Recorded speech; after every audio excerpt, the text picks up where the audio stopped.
everyone, my name is Jen and welcome to the book Refuge and welcome to my weekly reading wrap up, the last one of January. This is going to be week 5 of the year for me because I started mine at a weird time, but we're sticking with it. So this week I got through 16 books and I DNF'd 2 of them.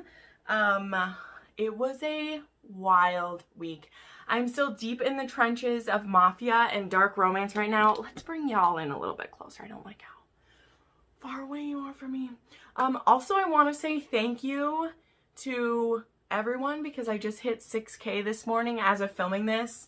I woke up to 6K, which is bonkers. Like, it has been a crazy month of January and I just had so much going on, but you guys have been the consistent and faithful friends that I need in my life and I love it so much. But let's go ahead. Let's bring you camera. I jumped into filming today, so pardon me. But anyway, okay, let's dive right into everything because we had some good stuff happening, okay?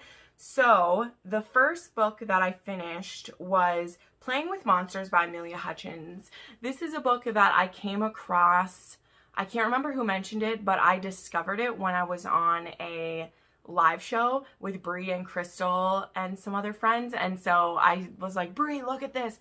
And it is a dark fantasy romance. Oh my gosh, it is, there's so much to explain with this, but I was getting a little bit itchy for Pharaoh Feb, right? Because that is starting on Monday. You're seeing this on Sunday, so starting tomorrow is Pharaoh Feb, and I have dipped my toe into that just a little bit, as you will shortly see. But this one is about this girl and this, well, it's about this witch and a demon. Is he a demon or a dark fae? I don't know what he is. That they're locked in this reincarnation battle, basically, where they are cursed to fall in love and then him kill her as a revenge. It's a curse. It's a whole thing. I don't completely understand that parts of it, but this was dark and twisty. It was very sexy. There's elements of BDSM in it. There is weird culty vibes happening. I don't know what was going on. I know that this is deep into Amelia Hutchins' Fae series and that this is kind of like a spin-off series that is connected into it. I just started with this one. I have the second one, Sleeping with Monsters, on my Kindle. I will maybe get to it during Pharaoh Feb. I have the audiobook. I was listening to the audiobooks for these and it's pretty good. I gave this 4 stars just because I don't know, it's just hard because it's a continuous trilogy and those are very hard for a book to get 5 stars for me, although you'll see some exceptions even in this week itself. But I don't know. Also, it took me a really long time to get through it. Like, I was reading this book for almost 2 weeks and that doesn't really happen to me. Even with audiobooks, usually once I start them, I can't stop. And this one, I was starting and stopping a lot and I would have to try to remember what was going on. And so I ended up cruising through the last like third of it because I was like, we just got to get this bitch done. And so I did that. Then I read the Princepessa of Chicago. All right. Do you remember last week when I read The Bloody Bride and I was like, how I feel about this book depends on how I feel about the next book in the series because this is a continuous trilogy as well. I gave this one 2.5 stars. Okay. Here's the deal. Here's the deal. I don't want to go all the way back through The Bloody Bride again because I talked about that in last week's. But where this one picked up, there was a betrayal that happened at the last of the second one. And so all that work we did to bring this couple closer together completely just undone, okay? And we spent this entire fucking book with our characters apart. I'm sorry that that's a spoiler, but I have to tell you why I didn't like this book. Jesson and Crystal both heard me bitch about this book. I am sorry, my loves, but I was so upset because I was promised that the series was amazing and I don't have enough fortitude to read the third one. So I'm sorry. I'm sorry. Y'all were so great recommending more mafia books to me. I appreciate you, but that one was a big fat fail for me. It just did not work. Everyone was comparing it to Bound by Honor. And in some aspects, I like it better because I feel like Arya never learns. Whereas the character in this book, she does learn to play the game more. But I just, you can't write me a romance and then keep my characters apart for the whole book, you guys. The whole book. So it just did not work for me. And then the way that the second one wrapped up and then the cliffhanger that was left, I was like, I don't care enough to read the Queen one. I don't care. So I finished that book, but I'm DNFing that series. I'm sorry, my friends who wanted me to read it. It didn't work for me. Then I read Pretty When She Cries by A. Zavarelli. This was a high school bully romance. This is another book in the Black Mountain Academy series, which is what A Lesson in Blackmail is part of that series as well, but they're written by different authors. A Lesson in Blackmail got 6 stars for me and is like in my, you know, epic list of 6 stars. I had a lot of 6 stars in January. Granted, I read 70 books, so it's conceivable that I would have that many. But this one didn't quite work for me because, again, okay, so these are high schoolers. It's a bully romance, and it's a misunderstanding bully romance. Like, they hate each other because of a misunderstanding. And number one, the misunderstanding, it was very obvious it was a misunderstanding. And it was very obvious what had happened to them. And the fact that, I mean, I know they're high school students, so they're not supposed to, like, think logically all the time. But it was just, the first thing I would have thought is that someone else did this thing to them. You know, that's the first thing that I would have thought. And they're like, nope, this person that I've been having a crush on for all this time, they definitely fucked me over. And so I gave it 3 stars. Also, it turned to, like, there's murder that happens in this book. And I was like, I'm reading a high school bully romance. Why is there more death in this than in the Mafia book that I just read? Like, also, man, what are the trigger warnings for this one? I mean, obviously bullying. There is threat of sexual assault, drugging, and abuse of a parent in this one. Ooh, our hero this time. Our hero is getting abused. Yeah. I almost got so upset I forgot to tell you the trigger warnings. I read mostly dark romance this week, by the way, so I'm so sorry if I don't specifically say a trigger warning for one. Make sure you look them up. As always, your dark romance queen tells you, don't assume that a book I'm talking about is clean and wholesome because you'd be wrong. Okay, you'd be wrong. All right, but then, the Mafia train turned upward because I tried Danielle Lori. So Bree Porter didn't work for me, but Danielle Lori fucking worked for me. So I read the 3 Maid books that are out, which I've already, like, waxed poetic about so much. And I've already got Tiffany to read them, and I'm going to get some other people to read them too, because these ones were what I wanted. They definitely had the edge that I'm looking for. So the first one is The Sweetest Oblivion, and this one starts out real interesting, right? This starts out real interesting because this is this girl, and the guy, the hero of the story, is currently engaged to her sister, but this is a Mafia setting. So so the hero actually had wanted to marry her because I think she's the oldest, and he's had the hots for her, but like in a hate to love, like, I want to fuck you. And so in the Mafia world, that means I marry you kind of thing. However, she had been ruined already because she had a boyfriend and she slept with him. Her family found out, killed the guy. So she's carrying a lot of guilt that she knew better. You know, like, she knew that if this kid got found out, he'd be killed. But so she's not a virgin anymore. And so her father convinces the hero that he should marry his other daughter instead. Well, the other daughter, she's in love with someone else too. And so there's never any cheating happening in this book. There's never anything where you feel like there's dirty dealing happening.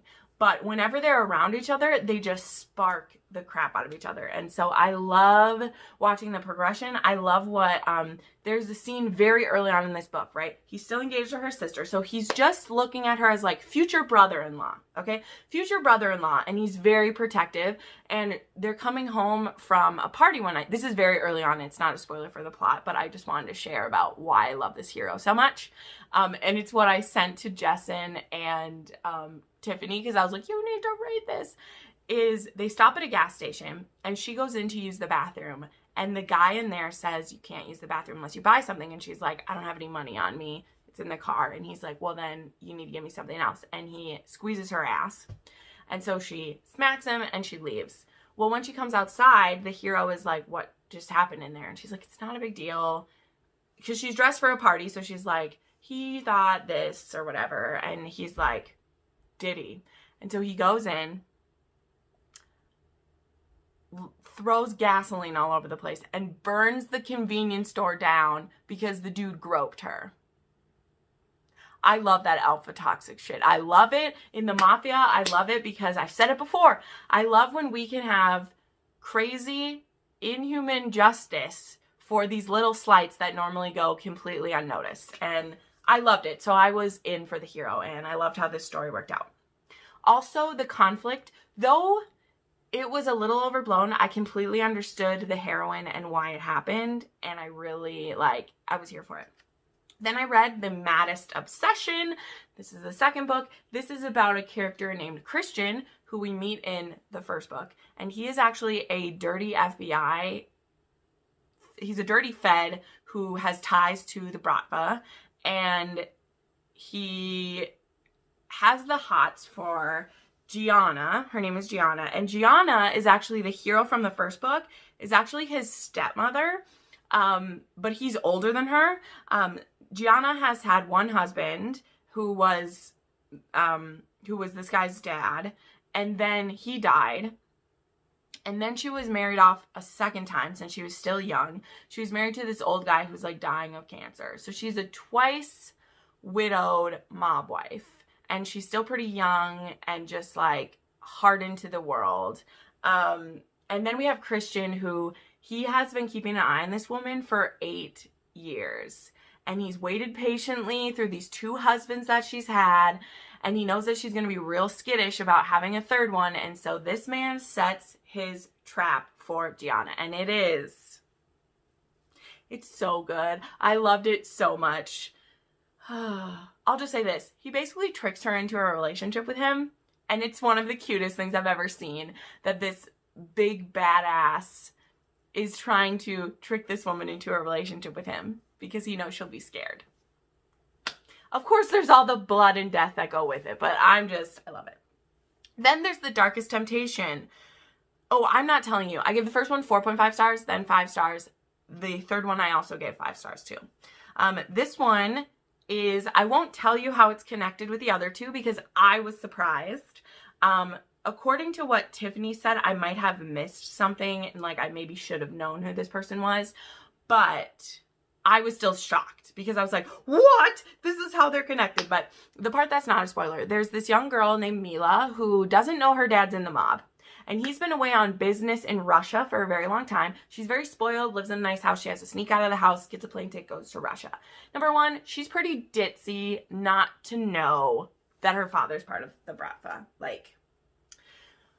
But when she gets to Russia, here's the thing. She is very recognizable because she looks exactly like her mother, and her mother was a very notorious opera singer and caused a lot of problems for the Bratva in the area. And so when she touched down in Moscow, immediately all eyes are on her and they know. So she's this 20-year-old girl, 19, and this big badass named Ronan rescues her from kind of a bad situation and then starts spending money on her and time. And it becomes clear very soon that this was all a trap because he knew exactly who she was. He actually set up the bad situation she was in so that he could be her rescuer and that he could use her against her father.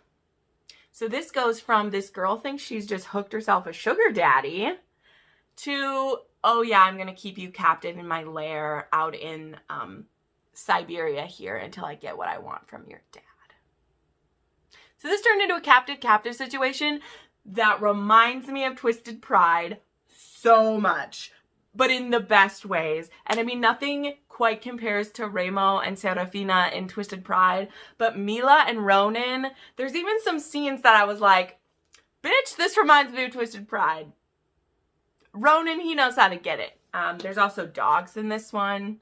I really liked that there was dogs in it. I like men with pets. I just really enjoyed this series. So where Bree Porter let me down, Danielle Laurie worked for me. Okay, it was working. And there's supposed to be a 4th one coming. I don't know when, but I'm pumped because I fucking love this series. It was so great. All right, then I read Sin and Ink by Naima Simone. This is okay, here's the thing. This was billed as being really taboo, okay? And I just have to say, number one, I know I'm jaded, okay? I know I'm jaded to taboo because, ladies and gentlemen, I read incest books sometimes. They're not my favorite thing, but like, nothing is as taboo as that is to me. Age gaps, not taboo to me. This wasn't any of those. This was my dead brother's widow. And nobody wants them to be together. So it's taboo.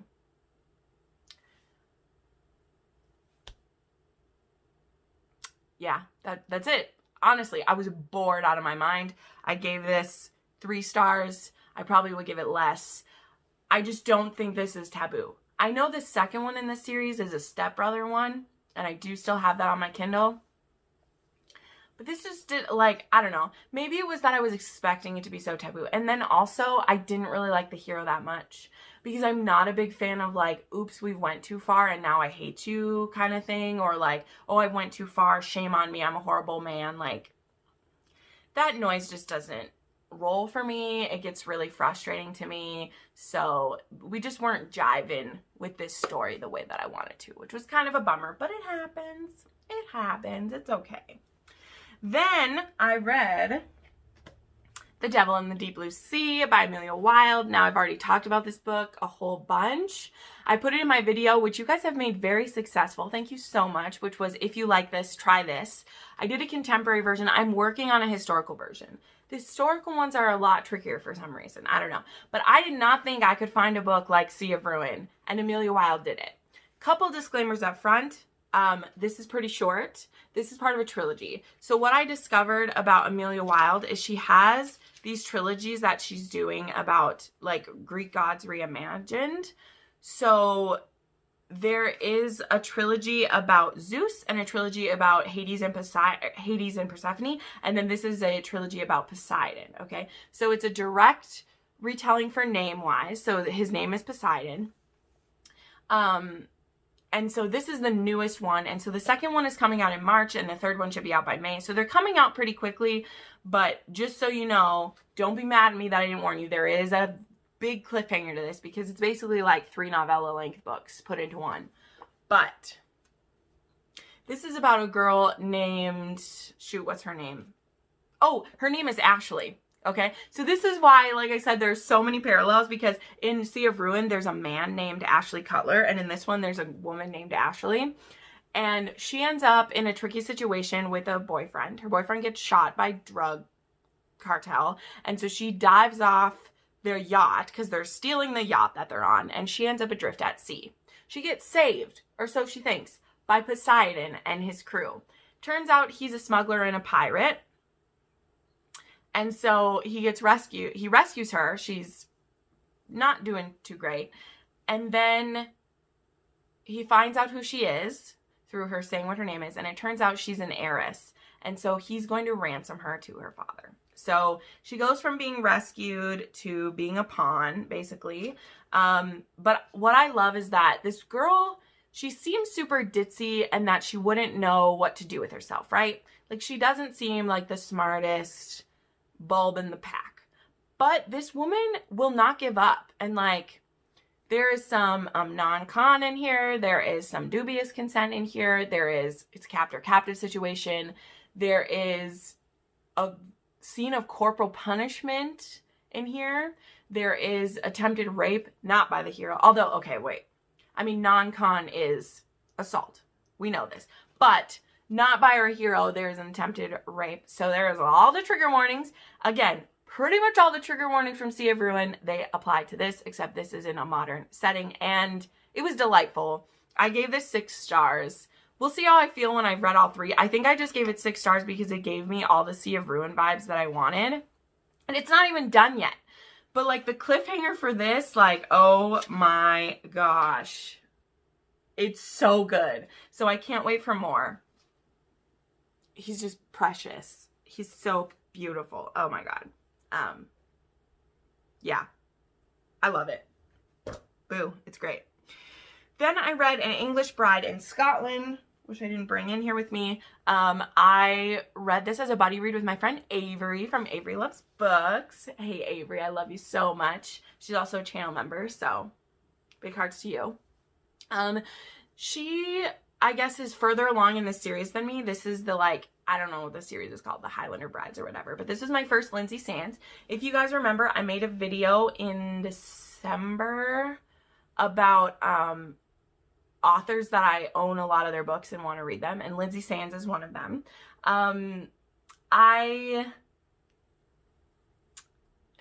This book was fun, but it was really ridiculous. I listened to this on Audible. I did spend a credit on it, which I'm a little disappointed that I did that. I should have listened to it on Scribd instead. But it's about this girl who she's about to become a nun, which I love that setup. And then her older sister, who is about to be married in an arranged marriage, she runs away with the stable boy. And so now her parents need someone to fulfill the marriage contract. So they rip her out of the convent and bring her home to marry this Scotsman. And a Scotsman. And he doesn't really want to marry an English bride, but then he meets her and she thinks she's just perfect because she's so sweet. She is plus size as well, and she's been really, like, bullied for that at the convent. You know, and she has to do their trigger warnings for self-harm in here. It's kind of brushed over, but the fact is that for punishment, she's supposed to do self-flagellation, so she actually beats herself. It's not shown on page, but it's definitely talked about, and I was like, oh, wow. But a thing of, like, her punishment, she's supposed to beat herself, and it's rough, and she's just this beaten down girl. And so I really like the concept of, I love when a hero comes in and just sees the potential of the heroine when other people don't, and so just, like, scoops them up in his arms and is like, no, like, you're with me now, and you're not going to be treated like that anymore. And so there's that underlying, I love when a hero does that. However, and I found out from my friend Amanda from The Naughty Librarian, I did a podcast episode with her recently, which will be on Bethany's channel, so I have to check that out when that comes out. And she told me that Lynsay Sands books are always pretty bonkers in, like, a fun way. She's like, get your wine and settle in because it's going to be crazy. And she's like, they all have a murder plot or a kidnapping plot, and they all end pretty crazily. And so I was prepared for that. And like I said, it was pretty fun. I listened to this all in one setting when I was working one day. It only took me like 4 hours while I was working. And so it was okay. You know, like, I wasn't mad at it or anything, but it was a 3-star. And I'll probably read a Lynsay Sands again. I'd really like to try her paranormal reads. But I don't generally like to read an author where I know going in that they're probably going to be 3 stars. So I'd love to know which of Lynsay Sands are, like, your guys' faves, because I own a lot of them. I own a lot of her books because I think they're so pretty and, like, the premises seem so interesting. But I also know that this is an older read of hers, so I'm willing to try more. She's on my list of authors I want to try. So I'd really love to know which of hers are your guys' faves, because if they're all going to be kind of like that, I need to know what the best ones are. All right, then there was a new release by Kay Webster. It was the next book in her Cinderella series, the trilogy that it's going to be. This is Prince Charming. So this book is the second one to, what's the first one called? Stroke of Midnight, and the third one's going to be The Glass Slipper. This is a age gap BDSM. She is tortured by her stepbrothers. She is kind of being his, like, she's his sugar baby in a way. This has BDSM elements with degradation included, which not everyone's a big fan of, so I wanted you to know she likes to be humiliated and he likes to do the humiliating. It's Kay Webster. It's absolutely bonkers. This one had a crazy cliffhanger that I feel like could have been avoided, so it kind of fell into a little bit of, you know, things that aren't my fave. But I just love Kay Webster's books. I have the first one as well. I love collecting these. They're so pretty. We'll see what the third one does in it. This is one where they, like, hate each other all the way through. Like, he doesn't want to be called her boyfriend, and she has to, like, I don't know, but he's a billionaire, and he pays for her time, and she needs the money to escape her family. And so he's grudgingly growing to care for her, but he still likes to degrade her and call her names. It's fine. It's cool. It won't be for everyone. I gave this 4 stars, and obviously I bought it because I like Kate Webster. Then, I read Unholy Union by Natasha Knight. This is the first book in a duology called like the Unholy duology or something. And this is an age gap, forced marriage situation. So this girl, since she was 10 years old, she's been promised to the hero, who he was like 16 when he was promised to her. And so now, he might have even been older. So this is like an age gap thing. And now, but the thing is, she's never been told that she was promised to this guy. Because her father was murdered, and that was part of the promise, is that, that the people who killed her, that they would take care of her, after he was gone. So she's been living with her aunts and uncles and cousins, and now it's her 18th birthday. And at the stroke of midnight on her 18th birthday, this dude climbs in through her window and takes her. Well, it ends up she tries to run away and then he catches her. That's what happens, yeah. And so she's going to be forced into this marriage to him. And so it's basically a captor-captive. The second one's called Unholy Intent. I'm not done with it yet because I'm kind of stuck. Here's the thing, and I was going to say this about another book I'm about to talk about too. I'm getting a little burned out of like we hate each other the whole way through the book. Like that is really exhausting to me when we hate each other from day one. And then there's never any change. Like this is like hate fucking every time. There's never any movement towards loving each other. It just gets really draining on me because I read books with bad boys in them. But I like the heroines to, if not see the good in them and not try to change them, at least come to accept that like you are in the mafia. You are not going to be married to a nice man. It's not going to happen. Could we still maybe love each other and not hate each other so much? Like, it just gets draining when hate is the answer. Does that make sense? It's frustrating for me, right? So, yeah. But I gave this one 4 stars because I thought that it had a really good setup. It's just, the reason I'm saying that is I'm in the middle of the second one and I'm stuck. Because I'm halfway through the second book, so we're 3/4 of the way through this story, and we're still at I hate you. And I just like to see the turn happen sooner, because it gets draining when there's never anything good you have to say about this person, but yet you want to fuck them all the time. And I'm just like, where's the connection? Where is it? Then I finished The Queen of Traitors. I actually read this in one day, and I have finished the 3rd one since then, but it's going to be in next month's, because I'm reading it for something else. But this was book 2 in the Fallen World trilogy by Thalassa, and this is what I'm talking about as well, because this book, so the first one was The Queen of All That Dies, and this woman, she's a young woman, she gets traded to the king of, like, this is a dystopian story, it's way in the future, and there's a dictator king, basically, and she gets traded to him for a peace agreement. And so she's really pissed about that, because she finds out she's basically set up for this to happen, right? So real angry, real angry. But she's been with him for a while now, and then something happens at the end of the last book, so that in the second book, she's set up to hate him all over again. And guess what happens in the 3rd one? Same thing. So it's like I'm saying, like, I get that these authors want the hate fucking to be a thing, but there wasn't enough fucking in the book anyway, because it's a little more trended towards new adult, which is fine. It's fine. But also, it was the same old song. Like, when you put in different situations, and it was always assuming the worst of the king, always believing he didn't have our best interests at heart, never trusting that he maybe loved you. Like, all the things that he's doing is him loving you. And it just got really draining for me. So again, this one was a 4-star because of that. I didn't put the second one on. Oh, yes, I did. Okay, so then I started the Nightwing trilogy by Juliette Cross. And I read both Soulfire and Windburn are in this wrap up, and I actually finished Night Bloom last night, so that'll be on the next one. But I am actually interviewing Juliette in 2 weeks from today that you're seeing this, on Valentine's Day.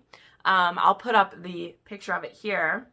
Juliette Cross will be on my channel, and I cannot wait. I would like to count myself a friend of Juliette at this point. We have been interacting for quite a few weeks as she's been reading some of my favorite books. We talk pretty much every day, and you know, she was nervous for me to read her books, and I'd already read, you know, the Stay as Spell series, but, you know, I was keeping my expectations low just because she was so nervous about it, and I think, you know, she's such a sweet human. Juliette is, I love her so much. So I was like, it's okay, I'm just gonna read it because I want to get to some of your other books before I interview you, and this was delightful. Like, really, honestly. I gave the first and second one both 4 stars. No. I gave the first one 4 stars. I gave the second one 4.5 stars. The third one will probably be a 4-star for me as well. I'm still thinking about that one. But we're introduced to dragons. This is a dragon fantasy romance. And so humans and dragons interact with each other. There's a lot of prejudice against the dragons. Dragons think humans are weak and annoying sometimes, and the humans are really scared of them. But we live in this society as kind of integrated. And in this one, we have this woman who, so dragons have fated mates, and it's called heartbound when you bind yourself to your mate. And it's a mating bond that the male will feel because he will feel, it's some kind, I think it's called, it's called Soulfire. Duh. They feel the Soulfire, and when they make love to their mate, it will, like, be shared with them, but the female still has to accept the mating bond. And so when this hero feels it for the first time, they interact with each other at a club, and then they don't see each other for a long time. And she happens to go into his art gallery and see that he has painted all these paintings with her as the star. And they're just show his adoration and his burning desire to have her, but he doesn't want to pressure her into anything, so he's just waiting for her to be drawn back to him too. And it was so cute. Like, it was adorable. I don't know what else to say. It was so sweet. They're very alpha heroes, but they are oh so respectful of their mates, of course. And I just loved it. So they're really quick. That's part of the reason they're 4 stars too, is that I know that her other books are all like full-length books, but these ones were like novella length as she was getting her feet in the series. And in the second book, we actually meet some of the characters that will be for the spin-off of the Veil of Stars series, which I am told that she's still like working on that series too, from what I've seen and heard. But I absolutely loved these. It was delightful, and yeah, they're about 150 pages each. I listened to them on audio at 2 times speed, and so they only took me like 2 hours each. They were really great. So then I read King of Shadows by Amelia Wilde, which, like I said, that is one of the other series here. So this is the first book in the Hades and Persephone trilogy. And I did not like this one as much as I like Devil in the Deep Blue Sea at all. And part of it is that I don't know Hades' motivation outside of what I already know is the motivation of like Hades and Demeter and Persephone in Greek mythology. And so I don't, like, even when you're doing a retelling, like, this is a completely different environment than a Greek god situation. I need you to reset up what's happening. And so I don't know if in the second and third book we'll see more of that buildup. But basically, like, Persephone tries to escape from her mother. She ends up on one of Hades' trains, which, like, is a supply train. And so she ran away with this boy. And so to stop Hades from killing this guy, she trades herself to him. And she then ends up signing a contract that she will submit to him in all things, it says. Which, guys, sexual contracts are not real. Just telling you. You cannot permanently sign away access to your body. You can have fun ones, but it's not real. Or legally binding anyway. I mean, it's as real to you as you want it to be real. I just will update that. But you always have the power to say no. Anyway, sorry, side tangent to make sure that you safely practice BDSM. And again, this one was short like The Devil in the Deep Blue Sea was, but the cliffhanger for this one was not as fun to me as like The Devil in the Deep Blue Sea was. And so maybe it's because this was the first trilogy of this series that she wrote, but I will keep going with it. I just wasn't in the mood because Hades kind of pissed me off. And I like to love Hades. Like if I'm reading a Hades and Persephone retelling, Hades has to be my boy. Like I gotta love him. And I don't love this Hades much at all. So it was a 3.5 for me. Yeah, I already talked about Windburn. Then I finished my reread of Bound by the Past. So the only reread I have left to do is Twisted Hearts, but I'm going to save that until right before Twisted Cravings comes out. I actually only gave this like a 3.5, which when I looked at my ratings, that's about what I gave it last time. This is just boring.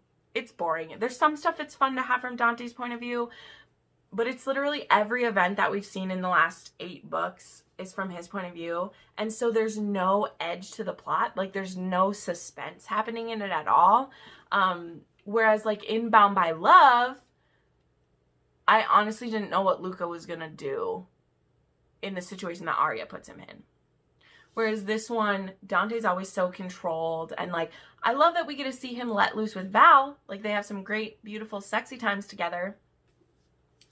But it just doesn't work. This one just doesn't work for me the same way because there's no edge to the plot. And this is like a pretty big one.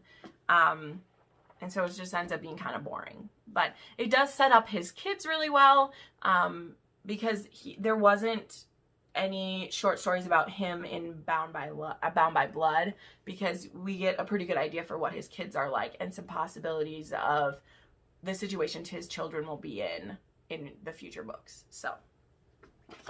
then I want to talk about, I just had 2 DNFs that I want to mention real quickly. So this you will see, I have a reading vlog coming out. I'll put it out on Monday or Tuesday where I did a 24-hour readathon to kind of show you guys, well, it wasn't a readathon. It was to show you what 24 hours of reading looked like for me in an honest day with no readathons happening, like what it looks like. And in this case, I ended up DNFing 2 books. They just didn't work for me. So the first one was Sir by N.R. Walker, which was recommended to me in my Menage video. This is a male Menage. This is a heavily regimented BDSM series.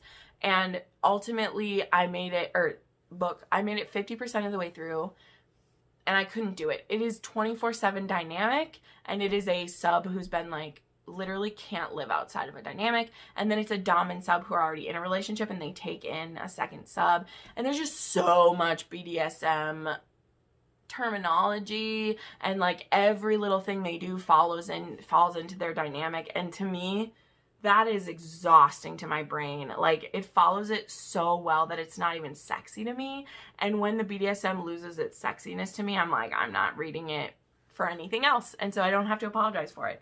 It definitely didn't have to do with the MMM stuff. I love MMM stuff, so that's not why. I just don't like that heavily regimented of BDSM in my books, and it doesn't matter what the combination of people is. And then right on the heels of that, I DNF'd Dominion by Arabella Abbing. This one was, I mostly DNF'd this for 2 reasons. This was an MFM, not my favorite combination of letters. And it was supposed to be a stepbrother romance. Again, don't mind that. But how we ended up in a menage was just, okay, plot, don't understand how this is working. He and his friend John are the stepbrother person. Alan and John, they are assassins together. And then Alan's stepsister, who he's loved forever, comes to town, and both him and John are keeping an eye on her to make sure she's safe. And apparently it's good that they were, because her boyfriend is trying to lure her into sex trafficking. And then she comes to stay with them for safety and agrees that it's cool if we all fuck. That's fine. And so I made it 50% into that book, and I was like, we're done. So yeah, so that is everything that I read this week. Wow. We have a lot of stuff coming up in the next couple weeks, right? Pharaoh Feb is starting. I'm very excited to start reading some of my reads for that. There's some great releases coming out in February. There is all the information about Pharaoh Feb I will have linked down below, which is basically their website. Follow them on Instagram if you want more updates. There's going to be chats on Instagram. There's going to be some live reading sprints on my channel and on Booked for Romance's channel. There's going to be great interviews happening. Also, Black Author Month is going to be, the Black Readathon is going to be in February as well. I'm not participating in that, but I will be following along and like making an effort to throw some things in. I already had my Pharaoh Feb TBR and other stuff already set up before I heard about it, but I definitely will be throwing in some books along the way to be like, hey Jen, keep your eye on the prize kind of stuff. But anyway, thank you all for watching this. Thank you for helping me get to 6K. That means so much to me. You're helping me get closer and closer to my dream of one day being able to do this full time, which is just, but it's gonna happen. I've put it into the universe. It's gonna happen. It happens from support like you guys. Make sure to check out channel memberships if you're interested. You get early access to videos. We have private hangouts once a month, as well as you get closer access to me for anything that you might need. Thanks so much for watching, and I'll see you in the next video. Bye.